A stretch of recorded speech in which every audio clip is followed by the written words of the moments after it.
आज बदलापूरमध्ये कालचा जो प्रकार घडला आणि त्याच्यापूर्वी दुर्दैवानं अल्पवयीन शाळकरी मुलींच्या वरती जो अतिप्रसंग शाळेमध्ये घडला, त्या सगळ्या अनुषंगानं मी प्रशासनाच्या वरिष्ठ अधिकाऱ्यांच्या बरोबर या ठिकाणी चर्चा केली। जिल्हाधिकारी, पोलीस आयुक्त, पोलीस अधीक्षक, शिक्षण विभागाचे अधिकारी, जिल्हा परिषदेचे मुख्य कार्यकारी अधिकारी, हे सर्व वरिष्ठ अधिकारी या ठिकाणी होते। आपल्याला सगळ्यांना झालेली कारवाई माहिती आहे। पहिल्यांदा मी सांगतो की हा प्रकार अत्यंत दुर्दैवी, घृणास्पद, निंदनीय आहे। या प्रकरणामधला आरोपी आपण अटक केलेला आहे आणि त्याची पहिली पोलीस कस्टडीची मुदत संपल्यानंतर मला आज आमच्या वरिष्ठ अधिकाऱ्यांनी सांगितले की दुसरीसुद्धा पोलीस कस्टडी पुढच्या 5 दिवसाची त्याला माननीय न्यायालयाकडून मिळालेली आहे। खोलवर त्याची चौकशी सुरू आहे। आज मी अधिकाऱ्यांना, विशेषतः जिल्हाधिकाऱ्यांना अशा सूचना दिलेल्या आहेत की जेव्हा ही माहिती काढली तेव्हा तो कर्मचारी हा कॉन्ट्रॅक्ट बेसिसवरचा होता। आउटसोर्सिंग जी एजन्सी केलेली होती त्या आउटसोर्सिंग एजन्सीतला तो माणूस होता, तो शाळेच्या पेरोलवरचा नव्हता। पण तरीसुद्धा मी आता जिल्हाधिकाऱ्यांना सांगितलेलं आहे की शाळा, कॉलेजेस, महाविद्यालय, वसतिगृह, प्रायव्हेट क्लासेसवाले असे ज्या ज्या ठिकाणी विद्यार्थिनींचा, महिलांचा, मुलींचा संबंध येतो जाण्याचा, अशा ठिकाणी जर शासकीय परीक्षा वगैरे घेऊन नेमलेले कर्मचारी असतील, त्या व्यतिरिक्त आउटसोर्सिंग जिथं जिथं करतात त्यांना पोलीस व्हेरिफिकेशन कंपल्सरी करा, अशा पद्धतीचे आदेश जिल्हाधिकाऱ्यांच्या मार्फत आजच आम्ही या ठिकाणी काढतोय आणि सगळ्या आस्थापनांना ते आदेश कंपल्सरी केले जातील। 8 दिवसात त्याची अंमलबजावणी ज्या आस्थापना करणार नाहीत त्यांच्यावर कडक कारवाई सरकार इथून पुढे करेल, नंबर 1। दुसरी गोष्ट, त्या ठिकाणी मी माहिती काढली तर CCTVचं फुटेज अजून तरी उपलब्ध झालेलं नाही शाळेमधलं। हा शाळेचा 100% हलगर्जीपणा आहे। शाळेच्या व्यवस्थापक मंडळानं किंवा तिथल्या मुख्याध्यापकनी डेली CCTV त्यांच्या ऑफिसमध्ये ऑब्झर्व होतोय का, CCTV फुटेज त्यांना बघायला मिळतंय का, हे बघणं गरजेचं आहे। तरीसुद्धा आपण शिक्षण विभागामार्फत मुख्याध्यापक, एक शिक्षक, ज्या महिला कर्मचाऱ्यांची नियुक्ती केली त्या यांच्यावरती सुद्धा आपण तिथं निलंबनाची कारवाई या ठिकाणी केलेली आहे। कुठल्याही परिस्थितीमध्ये या संपूर्ण प्रकरणामध्ये या दोषीला फास्ट ट्रॅक कोर्टावरती घेण्याचे आदेश कालच माननीय मुख्यमंत्र्यांनी दिलेले आहेत। सर्व वरिष्ठ अधिकारी, IPS दर्जाच्या आरती सिंग नावाच्या ज्या अधिकारी आहेत त्यांना आपण या ठिकाणी SITचं प्रमुख नेमलेला आहे।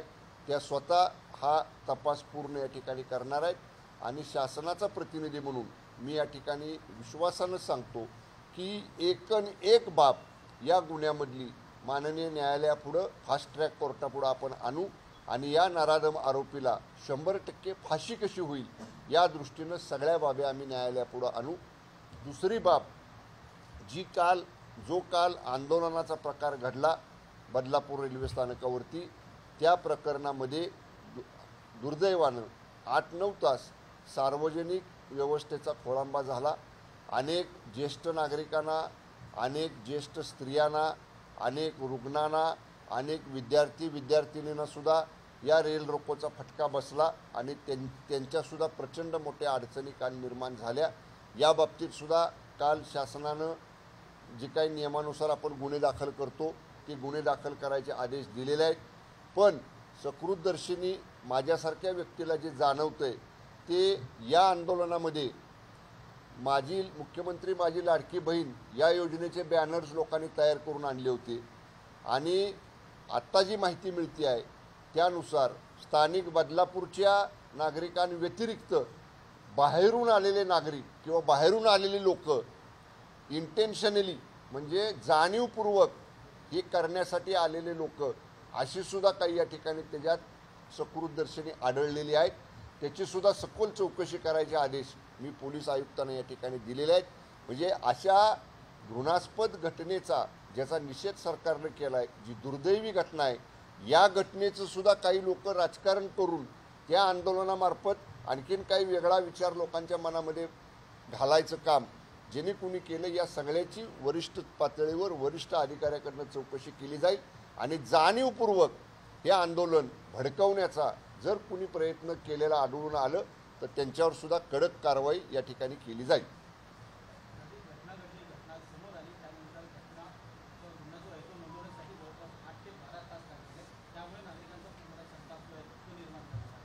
ही वस्तुस्थिती आहे, हे नाकारता येणार नाही की गुन्हा घडला. पालक, माझ्या माहितीनुसार मला जे ब्रीफिंग झालेलं आहे, पालक पहिल्यांदा शाळेमध्ये गेले, पालकांनी पहिल्यांदा शाळेमध्ये तक्रार केली आणि शाळेमधल्या तक्रारीमधनं काय झालं नाही म्हणून नंतर मग ते पोलीस स्टेशनमध्ये आलेले. आमच्या पोलिसांशी सुद्धा मी बोललो, पोलिसांनी सुद्धा त्या बाबतीत आता तक्रार दाखल करून घेताना थोडंसं ज्यांची तक्रार असती त्यांचं वय जर बघितलं त्या मुलींचं तर ते लहान आहे, पण तरीसुद्धा तात्काळ दाखल करायला पाहिजे होता. पण या सगळ्या खोलवर गोष्टीत न जाता आपण जो ठाणे प्रभारी अधिकारी होता तो, त्याच्या कनिष्ठ एक अधिकारी, त्याच्यानंतरचा एक अधिकारी, असं एक वरिष्ठ अधिकारी, 2 कनिष्ठ अधिकाऱ्यांना त्याच्यामध्ये आपण माननीय मुख्यमंत्र्यांनी गृहमंत्र्यांनी कालच आदेश दिलेले आहेत. त्यांना बडतर्फसुद्धा केलेलं आहे आणि त्यांचीसुद्धा स्वतंत्र चौकशी या प्रकरणात केली जाईल.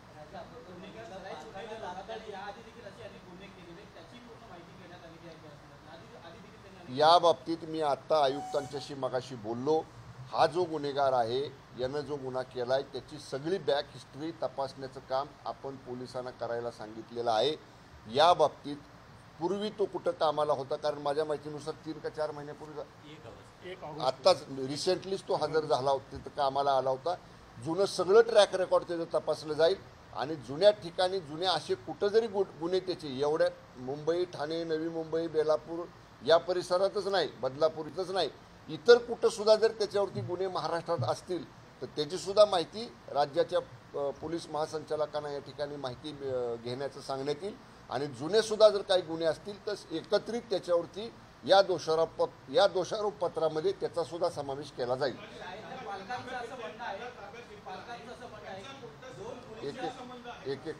एक तुझे 2 झाले प्रश्न. कुणाचा? आरोपीचा?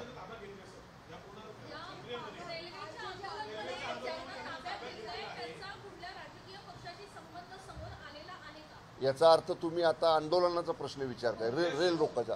रेल रोको आंदोलन आम्ही काल संध्याकाळी 8 वाजेच्या दरम्यान या ठिकाणी ते संपलं. त्याच्यानंतर त्याची चौकशी आता सगळी सुरू आहे. कारण असं कुठलंही आंदोलन घडलं, मॉब एकत्र आला तर आम्ही रिलाय राहतो आमच्या स्वतःच्या व्हिडिओग्राफीवरती. पोलिसांकडे स्वतःची व्हिडिओग्राफी असते, आमचे स्वतःचे कर्मचारी अधिकारी असतात. ते सगळं शोधायचं काम सुरू आहे. त्यामुळं जे कोणी त्याच्यात आढळतील आणि ज्यांचा कोणाचा कुठं संबंध असेल ते सगळं या चौकशीमधनं समोर येईल. हां बोला.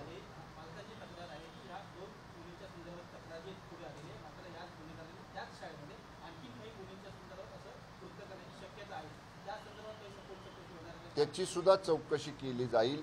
कारण कसं आहे, या मुलींचं पाहिलं वय तर ते खूपच लहान आहे, काही न समजण्याचं वय त्यांचं आहे, पण त्यांनी ती बाब पुढं आणली. अजूनसुद्धा जर असं काही पालकांचं म्हणणं असेल तर त्या पालकांचं नाव गुप्त ठेवलं जाईल. आमच्या स्वतंत्र महिला अधिकारी यांना ती जबाबदारी दिली जाईल. ज्यांना कुणाला अशा तक्रारी करायच्या असतील त्यांच्याकडं त्या महिला अधिकाऱ्यांचं नाव, नंबर दिला जाईल. पालकांचं, तक्रार करणाऱ्यांचं नाव गुप्त ठेवू, कुणालाही सांगणार नाही आणि अशी जी माहिती पुढे येईल त्या प्रत्येकाची सखोल चौकशी वरिष्ठ महिला पोलीस अधिकाऱ्याकडनं केली जाईल.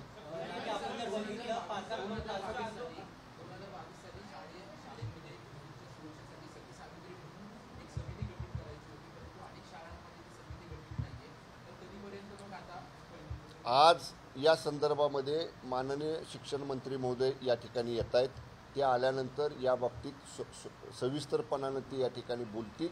पण मगाशी या अनुषंगानं महिलांच्या, मुलींच्या, विशेषतः शाळा, कॉलेज, महाविद्यालयांमध्ये जाणाऱ्या मुलींच्या संदर्भामध्ये, सुरक्षेच्या संदर्भामध्ये एक पायलट प्रोजेक्ट मी गृहराज्यमंत्री असताना सातारा जिल्ह्यामध्ये राबवलेला होता. त्याचं मगाशी मी CPना आणि जिल्हाधिकाऱ्यांना सांगितलेलं आहे की त्याच धर्तीवरता तो पायलट प्रोजेक्ट ठाणे जिल्ह्यामध्ये या ठिकाणी आपल्याला सुरू करायचा आहे। त्या पायलट प्रोजेक्टमध्ये शाळा, महाविद्यालयं, प्रायव्हेट क्लासेस, गर्दीची ठिकाणं या ठिकाणी आपण प्लेन क्लोथ्सवरची साध्या वेशातले विद्यार्थिनींच्या वेशातले आमच्या महिला कर्मचारी आपण त्या ठिकाणी पाठवत असतो, जेणेकरून ते ऑब्झर्व करतात की छेडछाड करणारी कोण आहेत का, रिपीटेडली ज्यांचा शाळा, कॉलेज, क्लासशी संबंध नाही पण मुलींची छेडछाड करायसाठी किंवा मुलींना काही हे करण्यासाठी म्हणून बाहेरचे मुलं येत आहेत का, ह्या सगळ्या गोष्टीवरती त्या पायलट प्रोजेक्टमध्ये त्याचा अतिशय चांगला रिझल्ट साताऱ्यामध्ये मिळाला। आपण ते या ठिकाणी तात्काळ इम्प्लिमेंट करायचे आदेश SP ना दिलेले आहेत, पेट्रोलिंग वाढवायचे आदेश दिलेले आहेत आणि विशेषतः पेट्रोलिंग वाढवताना कॉलेज सुरू व्हायची वेळ, कॉलेज संपायची वेळ, शाळा सुरू व्हायची वेळ, शाळा संपायची वेळ, अशा वेळी एकदम दरवाजामध्ये गर्दी होती, एकदम दरवाजातनं विद्यार्थिनी बाहेर येतात, कोण बसमध्ये बसतं, कोण रिक्षामध्ये बसतं, कोण घोळक्यानी पायी रस्त्याने चालत जातं, या सगळ्यांची सुरक्षा असली पाहिजे म्हणून पेट्रोलिंग वाढवायचे आदेश मी CPना या ठिकाणी आत्ता दिलेले आहेत आणि पेट्रोलिंग ची जबाबदारी दिलेले अधिकारी ते करतायत का नाही याच्यावर मॉनिटरिंग त्यांच्या वरिष्ठ अधिकाऱ्यांनी करायचं, या सुद्धा सूचना आज मी या ठिकाणी दिलेल्या आहेत।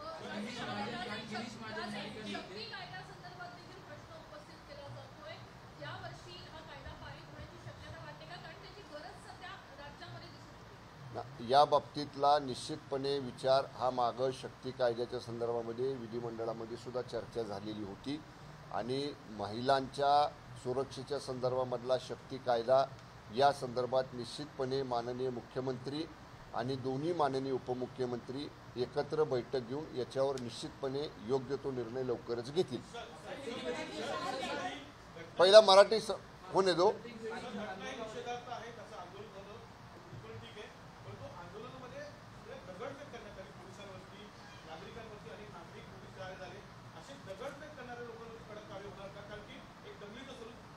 हे बघा, आपण सगळ्यांनी पाहिलं असेल संयम काय असतो हा प्रशासनाने काल दाखवला।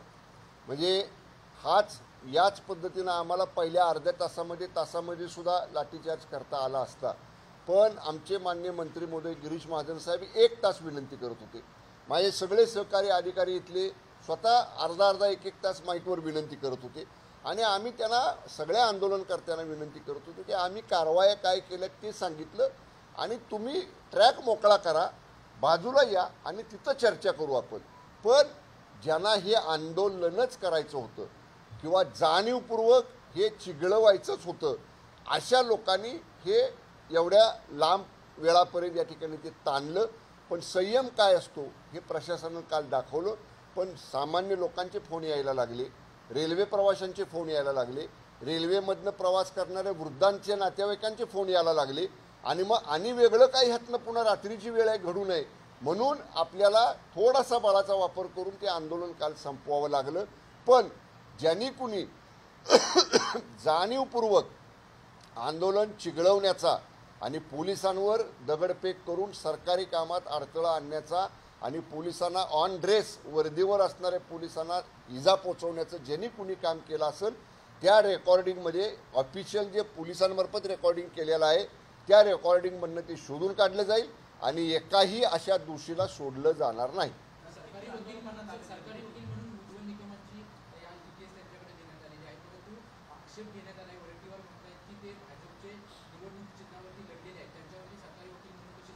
अहो, वकील असतात ते जेव्हा आपल्या अंगावरती कोट चढवून न्यायालयापुढे उभे राहतात तेव्हा ते कुठल्या पक्षाचे नसतात आणि ते वकिली व्यतिरिक्त सुद्धा त्यांना काही त्यांचं खाजगी जीवन आहे।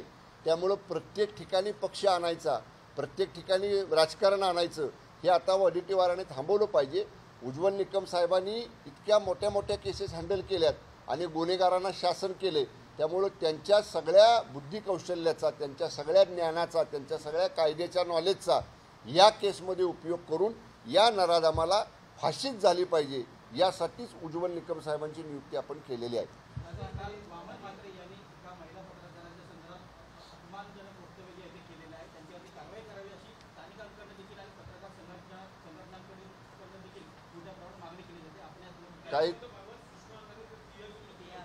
काही तक्रार असेल तर अशी तक्रार त्यांनी आमच्या पोलिसांकडे द्यावी. कुठलं रेकॉर्डिंग आहे, कुठं भाष्य केलेलं आहे, ह्या सगळ्या गोष्टी तपासल्या जातील आणि तपासाअंती त्याच्यावरती निर्णय घेऊ. लाठीचार्ज संदर्भात जर बघितलं तर आपणच अधिकाऱ्यांना हे दिलं की लाठीचार्ज करा असं देखील आता विरोधकांकडून आरोप होत आहे. मी आपल्या अधिकाऱ्यांनी सांगितलं की लाठीचार्ज जर करायचा असता साहेब तर पहिले अर्ध्या तासात सुद्धा करू शकलो असतो ना आम्ही सकाळी. एवढी गैरसोय लोकांची करायची. आम्ही पेशन्स, संयम काय असतो हे मगाशी मी जे सांगितलं ना, आम्ही सामान्य लोकांना त्रास होऊ नये याचा प्रयत्न केला.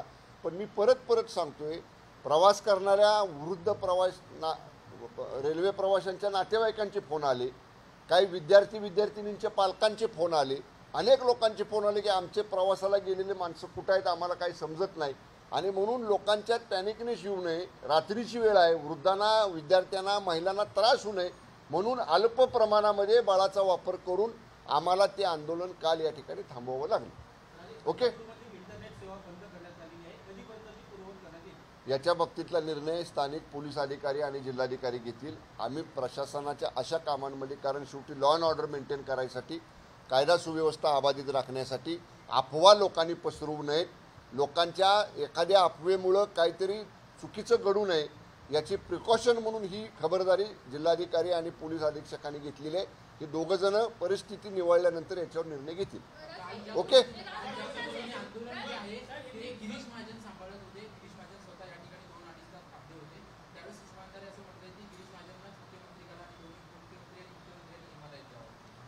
कोण म्हणलं? हे बघा, त्यांना असं बोलण्यासाठीच नेमलेलं आहे, त्यांना दुसरं काही काम नाही. सुषमा अंधारेजीनं म्हणावं, तुम्ही घटनेचा अभ्यास करा. मंत्रिमंडळाची जॉईंट अँड सेव्हरल रिस्पॉन्सिबिलिटी आहे. मंत्रिमंडळाची ही संयुक्त जबाबदारी आहे. त्या जबाबदारीच्या प्रमाणेच काल गिरीश महाजन साहेब आले, मी आज आलो आहे, केसरकर साहेब येत आहेत. त्यामुळं आम्ही सगळे मंत्री एकत्र एकत्र जबाबदारी घेऊन काम करतोय. सुषमा अंधारेंनी त्याची चिंता करायचं कारण नाही.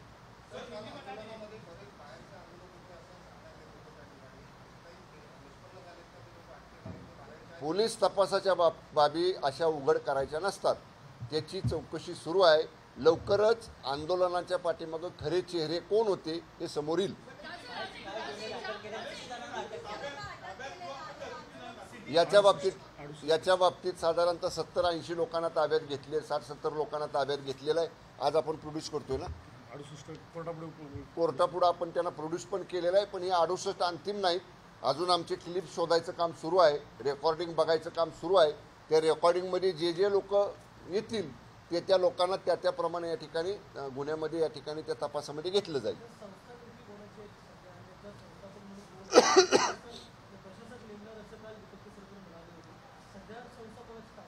याच्या बाबतीत माननीय केसरकर साहेब तासाभरामध्ये इथे येत आहेत. ते आपल्याला सविस्तर ब्रीफ करतील. परंतु संस्थेचे अध्यापक मंडळ कोण आहे, प्रशासक मंडळ कोण आहे याची मी तरी माहिती घेतलेली नाही. एक तासाभरामध्ये केसरकर साहेब आपल्याला सविस्तर माहिती देतील. ओके. देश विदेशातील प्रत्येक घडामोडींचे लाईव्ह अपडेट मिळवण्यासाठी आता साम टीव्हीच्या सर्व सोशल मीडिया प्लॅटफॉर्मला लाईक, फॉलो आणि सबस्क्राईब करा. तसंच सर्व नोटिफिकेशनसाठी बेल आयकॉन प्रेस करायला विसरू नका.